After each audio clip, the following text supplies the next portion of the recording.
Hey y'all, I'm using uh Lighthouse caramel, the old-fashioned dip, and I have all these butter knives that they don't hurt when you just put it in the apple. And I'm gonna put caramel all over the apples and put them in the fridge, since I'm gonna have so much caramel heated up in this container that I just decided to make apples for tomorrow night's dessert. And hey, the apple part's good with a little sweetness. As long as you get up and move every day and work out, why not treat yourself to something delicious? You know what I'm saying? Look at that. So, and I'm going to put it right over here.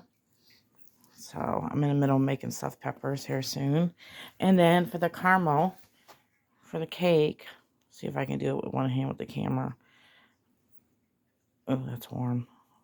Okay, it's getting hot. Hang on a second. Let me just show you an example.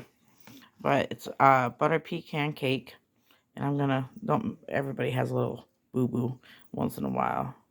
So I'm gonna put that right like that. And let that harden. And then the rest I'm gonna soften up some more. I can't do it with one hand, to be honest. And just spread it on there. Oh my goodness. Look at that. Oh my goodness. It smells so good. Look at that. I think it'd be better than frosting. So anyway, I gotta make it pretty. I gotta use my other hand. Love y'all. From my kitchen to yours.